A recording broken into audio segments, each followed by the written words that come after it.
Hi, this is Virginia Gleser. I'm from Modesto, California, and from Harmony, which is our boat that we live in Mexico for the last 13, 14 years. We'll be headed back there in October for another 6 months. We've come up here because they have the Wooden Boat Show, and they've invited us to do 2 seminars here and a chance to promote our book. I recently wrote Harmony on the High Seas, When Your Mate Becomes Your Matey. It was a 9-year labor of love. I found that a lot of couples going cruising often had the boat all together, but sometimes it wasn't that fun for them to be in the boat 24/7. And so I wrote a book about what we'd all gone through to keep the happiness aboard and to make it fun for us for all these years. And you're in paradise, and it's not paradise if you're not getting along. So there's some good tools and a whole toolbox for communication in there. Can you give us some tips? Yeah, everyone says communication, communication, communication, but it's more than that on a boat, because you have to work out some of your annoying and irritating habits that just cause friction, and you have to be willing to drop that stuff and be willing to learn about it. And maybe we're taught all this stuff about how to act, and we think it's normal when it's very annoying to your partner. And it's good to be able to talk about that stuff and actually work that out of your system so that you can be less grating on each other in the small space. For instance, a lot of times the guys will be very active about sailing hard, and sometimes the women just want to stop for a minute and take a breath, and so there has to be a lot of flexibility, a compromise, so that you can do both things, and that if both of you are willing to make it good for each other and for yourselves, then you usually can have a very good time. The beauty around you, the nature and all that, if people often just are personalities to get out there, it takes that much to get the boat together, to get all the money that you need to get the boat together, and then when you're out there, you actually have to change into a B personality and chill out, and it really changes strongly. And if you can make that leap of mellowing out and changing, you can usually have a pretty good time. Can you talk about some of the places that you've chilled at? Yeah, okay. In all along the coast going down, we stopped at from San Francisco going down to Mexico, we stopped at all the little harbors and would walk, 2 or 3, 5 miles just to wherever in the town and explore and find interesting people and interesting history and interesting shops. And then when we got down to Mexico, our whole aim was to be able to swim in warm water.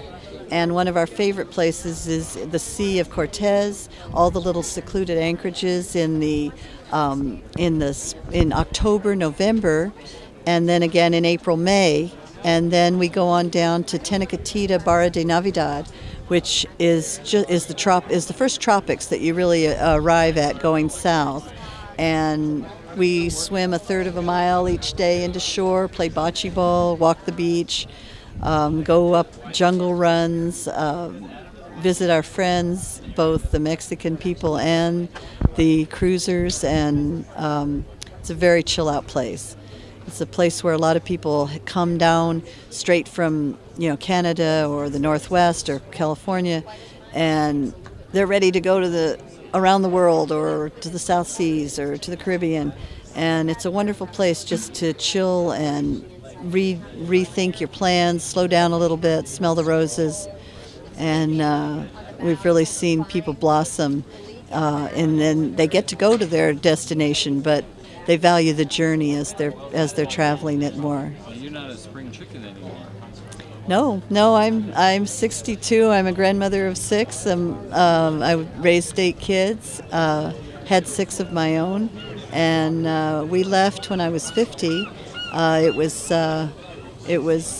We sort of did part-time, and we still are just 6 months on and 6 months off, because we come back and at first we came back to work. Now we come back and we call ourselves functionaries. We go take care of our grandkids, go to weddings, graduations, funerals, whatever is showers, baby showers, wedding showers, all sorts of different things that we wonder how we ever had time to work in it sometimes when we're doing all these things. But we. Are there any places that you want to go?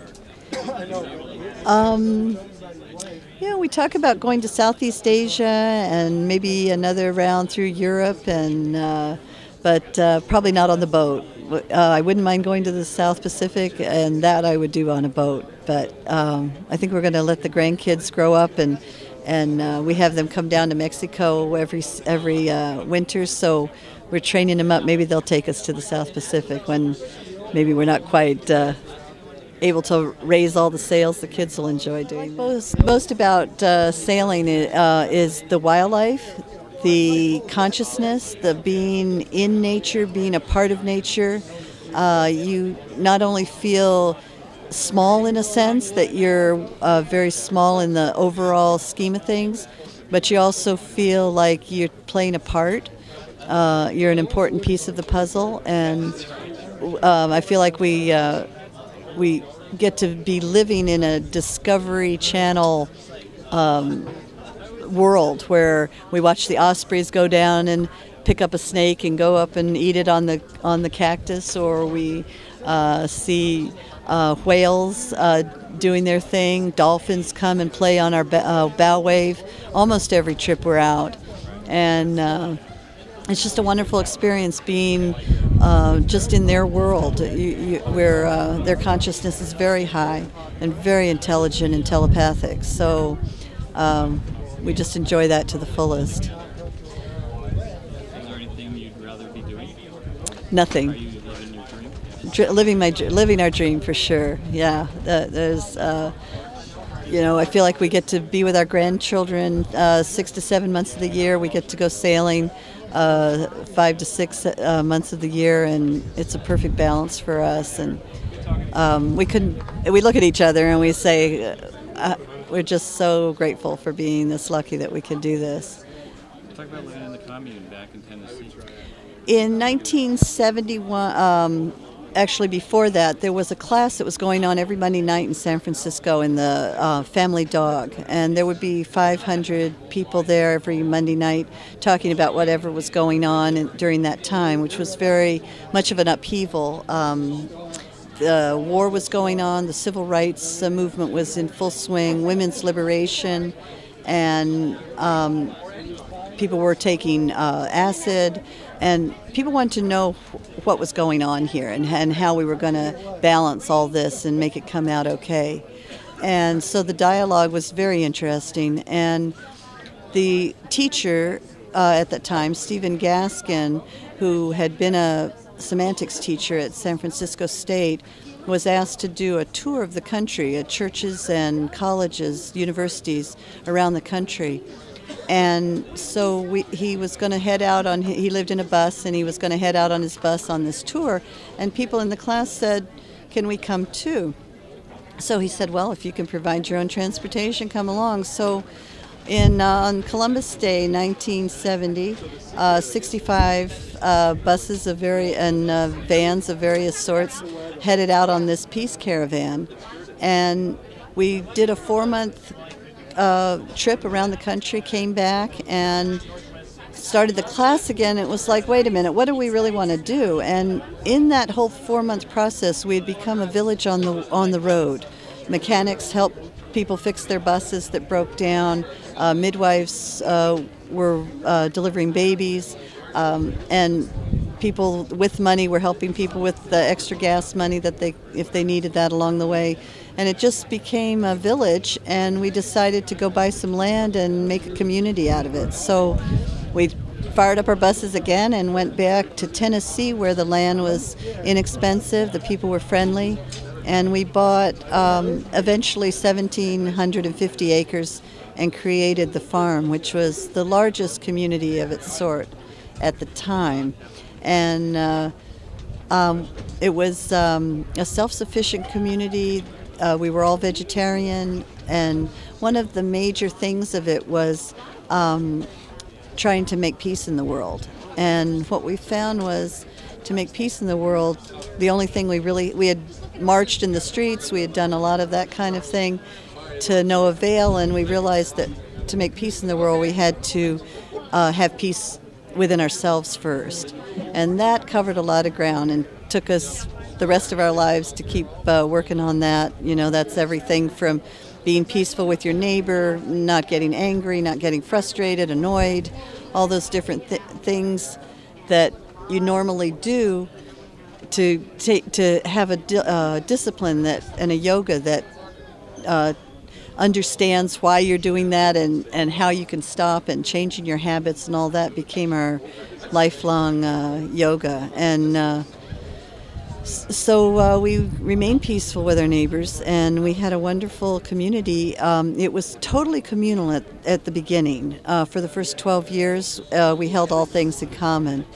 And at around the 12th, 13th year marker, we found that communism really doesn't work financially, and we went to a cooperative system where everybody owned their own immediate stuff and paid in dues for the public services and the roads and that kind of thing.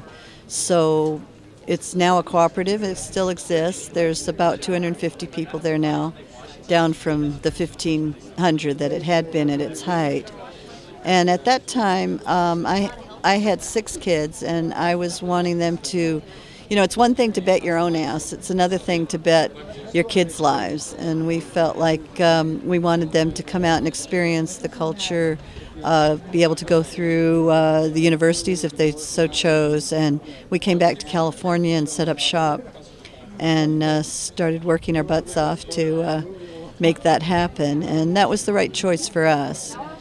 And in the process, when we had a little extra money, we started at a very inexpensive boat and went through about 3 or 4 before we got Harmony, and had the idea of going cruising after the kids left for college, and we were in our empty nest times. You know, when they're in their 20s, they don't want to hear from mom and dad anyway, and they're making their own lives and their own choices and their own mistakes. And you know, there was about 10 years there that it was a good time for us to go out and do that thing. And now that we have grandkids, we enjoy coming back and taking care of them, being closer to home in Mexico, and